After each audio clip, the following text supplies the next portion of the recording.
नमस्कार भक्तजनों, मैं आपको पापाकुंशा एकादशी व्रत की कथा और उसका महत्व बता रही हूँ।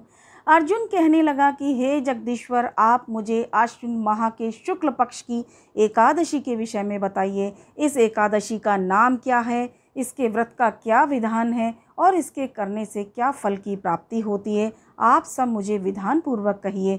भगवान श्री कृष्ण ने कहा, हे कुंती नंदन, आश्विन माह के शुक्ल पक्ष की एकादशी का नाम पापाकुंशा एकादशी है। इस व्रत के करने से सभी पाप नष्ट हो जाते हैं और व्रत करने वालों को अक्षय पुण्य की प्राप्ति होती है। आश्विन शुक्ल एकादशी के दिन इच्छित फल की प्राप्ति के लिए भगवान विष्णु का पूजन करना चाहिए। इस पूजन के द्वारा मनुष्य को स्वर्ग लोक की प्राप्ति होती है। हे अर्जुन, जो मनुष्य कठिन तपस्याओं के द्वारा फल की प्राप्ति करते हैं, वह फल इस एकादशी के दिन क्षीर सागर में शेषनाग पर शयन करने वाले भगवान विष्णु को नमस्कार कर देने से मिल जाता है और मनुष्य को यम के दुख नहीं भोगने पड़ते। मनुष्यों को पापों से बचने का दृढ़ संकल्प करना चाहिए। भगवान विष्णु का ध्यान स्मरण किसी भी रूप में सुखदायक और पापनाशक है, परंतु पापाकुंशा एकादशी के दिन प्रभु का स्मरण कीर्तन सभी कलेशों एवं पापों का नाश कर देते हैं। कथा इस प्रकार है।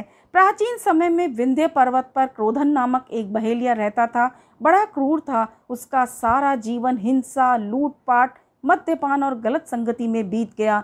अब जब उसका अंतिम समय आया, तब यमराज के दूत बहेलिये को लेने आए। यमदूत ने बहेलिये से कहा, कल तुम्हारे जीवन का अंतिम दिन है, हम तुम्हें कल लेने आएंगे। यह बात सुनकर बहेलिया बहुत भयभीत हो गया।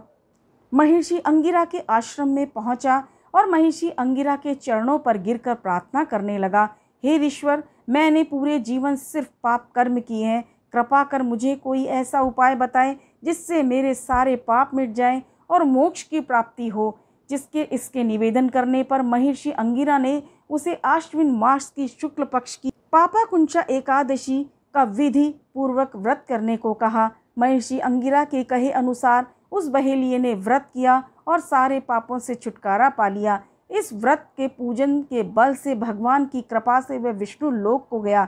जब यमराज के दूत ने इस चमत्कार को देखा तो बहेलिये को बिना लिए ही यमलोक वापस लौट गए। बोलिए विष्णु भगवान की जय।